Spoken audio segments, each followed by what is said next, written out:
conversation, and we sincerely apologize for the late start of this second segment. Where, as you know, we talk about Lagos and everything that has to do with Lagos on the segment of our program, The Conversation, and we're looking at projecting Made in Lagos to the global market. What exactly is made in Lagos, or what exactly can we refer to as Made in Lagos product for Lagos? Lagos is known for its immense possibilities. Lagos is home to thriving creative industry. Lagos, the home of aquatic splendor. Lagos, a booming tech ecosystem and a powerful entrepreneurial spirit. With all of this captured, what exactly is the Made in Lagos product? Answering these questions and more is Dr. Leke. Why am I calling you Leke? Dr. Leke Ogundimu, HR Business Development Strategist. You're welcome. Thank you very much, and good morning. Now let's start this way. What exactly is known, or what are the things that are known as Made in Lagos? Well, that's a powerful question because because I listed what Lagos. Yes, you've mentioned it, but it appears more like those are the natural resources, God-given, blessing and gifts for the city of Lagos. Okay.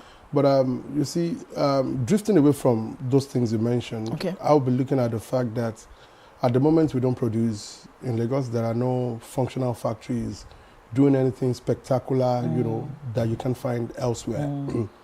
But again, dwelling into what we have as natural gifts from God to us, we have quite a lot. Okay. And when you talk about products, there is no product that will thrive in Nigeria without it being accepted first in Lagos. Right. Fantastic. When you talk about services, for you to thrive in rendering any service to any sector across board, right, you must have tested it in Lagos and it must have been accepted. If it is not acceptable in Lagos, then it is not acceptable in Nigeria. But why is this always the case? All right.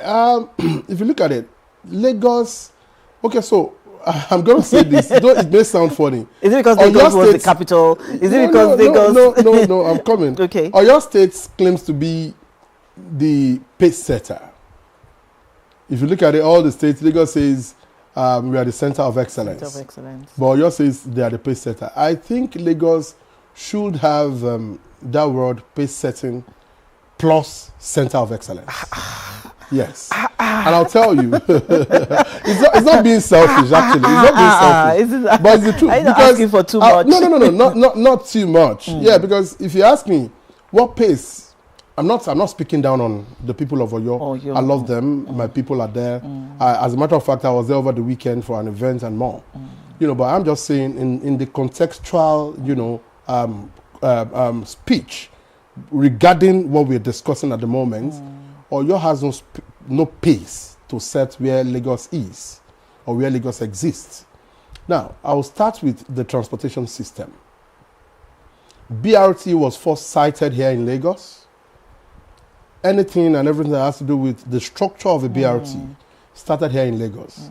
And then much later, it was replicated in other states. That is pace setting. Okay. You take it from here, right? Okay. Number two, LASMA was first displayed here in Lagos. No states of this old great nation has anything that operates such as LASMA. As we speak about all the 36 states. They have in Ogun State now. That's what I'm saying. After Lagos. Okay. That's where I'm actually heading. I said after that, as we speak now, almost all the 36 states has replicated the same thing. True. Okay, so I did a project for Governor El-Rufai when he was the governor of Kaduna State, right? And I went with the former LASEMA GM, the then Adeshino, What did we go there for? They were being faced with security challenges, and situations where they have emergencies and they cannot handle it all by themselves. So myself, with the help of the head of LASEMA at the time, had to travel down all the way, what we did was to conduct a general conference with all the directors, all the executive, the DGs, the governor himself, on how to combat, emergencies that are not planned for. What am I trying to say? They've seen that Lagos is the only place where you can bring in a prototype that works. So that's why I said, if you can see the number of examples, I could go on and start listing them. So if you look at Lagos as it stands, they are at the helm of affairs when it comes to bringing up ideas that works, a testing ground for productivity, service acceptance, and more. Okay, let's move away from infrastructure on roads now. Let's talk about the waterways, which is a major selling point for Lagos State. Do you think Lagos State is taking full or is taking maximum advantage of what we have right now? We are not nesting enough. Exactly. Okay. We are not. How? What we have is about 10% of what should be harnessed from the waterways. Beyond transportation. Yes. Yeah. No. Let's even talk about transportation first, because there's no way we're going to discuss anything and push away the issue of transportation. Because if you look at how jam-packed our roads are, you'll find that we need alternatives to transportation. Okay. Now, what we are doing on the waterways is, like I said, is 10%, right? Aside that, if you're not going beyond transportation, tourism is one thing that we should look into. Okay. All right. We have so let me use Tinapa. Have you heard about Tinapa in Calabar? Of course, I've been there. What we have, they don't have. So they created an artificial water for themselves to make money for the state. But we have it. What are we doing with it in terms of tourism? So there should be like something like a water city. That's one. Okay. That's one. So number two, there should be a fish city where the government would support fishermen, bring them together, right? Let us see. Okay, so there's a place again. I'm going to give another example. It's called Argungu, right? Argungu is in Sokoto, right? In between Kebbi and Sokoto. So, yeah. So basically, what they do there on annual basis, they celebrate fish festival. What stops us from doing such? We have the Your Festival. We can go on and on and on and create more festivals for us that will make Lagos continuously relevant. Okay. We don't have time, so I'm trying to look at what. And I'm already enjoying this conversation. What about entertainment now? Okay, so entertainment. Lagos is already the hub of entertainment. Truth be told. Okay. We are the Africa lab for entertainment. Okay. Right. What is left is for us to become so Lagos has its excellence. What we have on ground now for the entertainment sector is Lagos, gaining, from it as at now. So if you said Lagos gaining, are you saying the people of Lagos or the government? In what context? The government. Because gone are the days when we used to have, what is it called now? Like musical concerts, instead of just, December, allocated to December. We used to have, I don't want to do advert for any, for any concert right now. We used to have that, any time of the year. But now that, it is now in December alone, we're being shortchanged in the entertainment industry. You're absolutely right. And of course, we also have the Nollywood, What is the government gaining from there? And how can government, put in order to get more? I'll put this in a very funny context now. The government cannot gain where it has not sown. So what can they do to help the government needs to look critically into certain sectors that have been ignored over time. Bring them closer. Try to see what their challenges are. Try to examine their issues, what they are being faced with, and then prefer solution to them. In the process of proffering solution, what happens and what you find is that at the end of the day, the people would improve in all ramification. The sector itself would experience increments in level of visibility, right? And when that happens, there will be more profitability within that sector. And a sector that is already profitable is taxable, madam. But when they are not making a headway, how do you talk about taxes or getting back from them. So it's like a parent who has not invested in a child and is looking forward to reap on that child. How do you go about it? So now you can juxtapose. Are you trying to say government isn't doing enough, to promote? The government needs to do more. We need to do more. Yes, we need to do more. How? Well, that's what I'm saying. I just cited examples. That's for the entertainment. Beyond the entertainment, I mentioned that of the fishery initially. Yeah. So there are lots of other things. Tourism. We can create something on the waterways that does not exist anywhere else in Nigeria, right? Because we have the water, we can play with it. We can create, so in Dubai, they did something where you can go like 30 feet downwards, right? Go and see something that is artificially made. They don't even have water in Dubai. They don't. But I'm talking about 30 feet down, where you can now meet with a mermaid, meet and greet. You get what I mean? So why can't we explore things like this and bring out something more profitable for the city of Lagos? We can't continue to blame government for I'm not blaming government. I'm only citing examples of what we could do. We also have a role to play, especially in terms of environment. Nigerians. I don't want to call negotiation, so it wouldn't as if. So what role do we have to play? What do we have to play? We have our habits, especially with the environment. So where do we come in here to sell the Made in Lagos project?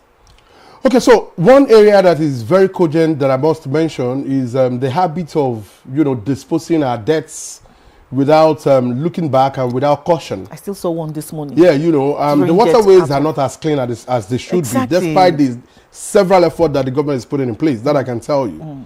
Our people are still in the habit of throwing things, in the waterways, in the gutters when it rains and all that. So, and if we don't curb this, it's going to be more difficult. The money or the funds that the government ought to channel into development will be channeled into clearing the waterways and cutting off debts. You see what I'm trying to say? So I have 100 million. I want to channel it into the waterways. Maybe that's the budget for, I don't know if there's a department or a ministry that guides that. You get what I mean? But I am already saddled with the responsibility that is worth 99 million just to clear that same waterway. So, and clearing the waterway, because of course that's going to be obvious to everybody. When the waterways are dirty, people can see. This is the Third Mainland Bridge. This is the Ikoyi Link Bridge. People see. And they can find that the place is dirty. So they would want to take off the one that is the surface. Take care of the surface before they take care of other things that they may consider integral. Okay, having spoken about all these brands, Lagos has, does Lagos itself, puts itself out there for global recognition, saying that, this is our brand, this is what we are selling? Okay, so I would give you an example again, and then I'll wrap it up with what Lagos should sell. Okay. Ogun, for instance. I mentioned Oyo earlier. Ogun, for instance, is known for what they call that multicolored cloth. What's the name again? Adire. Adire. When you talk about Adire anywhere, everybody gives it to Ogun. So Oyo, they are known for caps, amongst other things. The regular Yoruba cap, you want to get anything like that, people would direct you to Oyo. You get what I mean? Okay. Now, Ondo, they are known for, because they also have the same, some of the things that Lagos have. Ondo may have more, as a matter of fact, because they have bitumen, they have, but we are not talking about what they have and they are not tapping into now. Okay. But I'm not saying they have harnessed some of these opportunities, because we have more fishermen operating in Ondo profitably than we have in Lagos. And you're asking this question, do we have more waterways in Ondo than we have in Lagos? Okay, so if they are equal in size, landmass, the question next is, why are we not tapping? Lagos has more, right? Which is very possible. So why then are we not tapping into it? That's question number one. We need, like I said, somebody needs to look into it. The people of Makoko were displaced of, recently. I don't think that should happen without creating an alternative for them. We need them to grow this economy with us. They are part of the people, permit me to use the word Amuludu, they are part of the people that brings joy to the city. You see, some men out there have been advised to do away with meat, right? And what their wives leverage on is going to Makoko maybe once a week or once in a month, so that you come back. By the time you buy all of those stuffs, you refrigerate it, and that's what your husband continues to feed on for the next 2 weeks or, a certain period of time. Okay. Now that these people are displaced and there's no alternative to it, I mean, I'm worried. Now, economical value is that when you build them, help them become what they do not see themselves becoming in the next 10 years, right? Which means that provide them accommodation, let there be shelter, empower them. What do you need to fish? Right? What are the don'ts and the do's on the waterways? Give them the rules, empower them, and let them begin to work. Then assign people to work with them on behalf of the government, so that the government can also get something back from this into the economy. Okay, let's talk about what government can do immediately, you know, out of all the qualities of Lagos, out of all the product of Lagos. Let's pick two, you know, that government can, immediately quickly, I'll talk about tourism. Okay. Very quickly. We need to look deeply into tourism. We have done quite a number of things that has positioned us as the pace setter, like I said. Maybe you are borrowing that from the or your people now. And the center of excellence. Yeah, because you need to set pace to become a center of excellence, to be recognized as such. Okay. You get my point? So what am I trying to say here? We need to build on tourism. Tourism at Lagos is reducing on a daily basis. Why? I do not know. Why would you say okay, that? so I'll tell you. We used to have the likes of Bar Beach in the past. Where is Bar Beach today? That it used to be the joy of Lagos. I'm sure you know what I mean. The joy of the people. December, everybody will be there, rejoicing. When I was growing up, it was almost every Sunday or every other Saturday. Yeah. Where is our Bar Beach? It is gone. What are we giving in replacement, in the stead of our Bar Beach? It is gone, and nothing to replace for it. Okay. Now, what other tourism do we have? Okay. Tourism, I still on tourism. Whatever tourist attraction center have we built that we could actually point at? So the government needs to sit back and consider putting something together that will draw people in terms of tourism to Lagos State. We are consultants. They can always come to us. We have 5,001, ideas that we can sell to them. We are not, advertising, but that's the truth, right? Sometimes we don't have they call it the monopoly of wisdom. You need people who understand these things to delve into it for you and give you ideas where it works. The second one, very quickly, this fishery is one thing that is selling across the globe. Everybody today, okay, so there was a time I did a training for the Lagos State government, and it involves the Ministry of Agriculture, right? And I found that Lagos State government were giving out free of charge. I don't know if that is still happening though, but at the time I could mention one lady among me was the one in charge of that agricultural stuff at the time. They were giving out fingerlings, fishes, at their smallest level to farm fishermen, farmers who were interested in it. Free of charge, go and build a farm and start doing something. I mean, these are part of the things we're talking about. So, but that's also artificial. When we talk about the organic fishery, what can we do? How much of this can we harness? Okay. So if we look at these two and we build on it, let there be a big, of course we have one in existence at Victoria Island, underneath the bridge. But I mean, how many of such do we need in sincerity? And we also have in Ekwe the fish market. We have in Ekwe. So look at the distance for individuals who reside here. So that's why Makoko, I don't know the people of Morocco. I don't have anybody living there. But God knows, I think we need to resuscitate Makoko, revive the activities of the fishermen there, help them build on it, and ensure that that place is thriving for the government to be able to leverage for economical value. Just before we go, again, I would ask you that if you are, given a policy, or if you had one policy to implement, today, what would it be? Aside Makoko. Aside Makoko. Okay, so if I have a policy to implement, which would make it a great heritage for Lagos, that would, because already Lagos is a center of excellence, it is only waiting for global relevance. And that's we need to work on to ensure that it gains that global relevance. I rest my case. Thank you very much. I like the way you just ended it now. Dr. Leke Ogundimu, HR Business Development Strategist, projecting made in Lagos to the global market is what we've been talking about. Lagos is not bereft of ideas, talent, or resources. It's just paying attention to one at a time. Absolutely. Thank you very much. We'll be right back after this short break.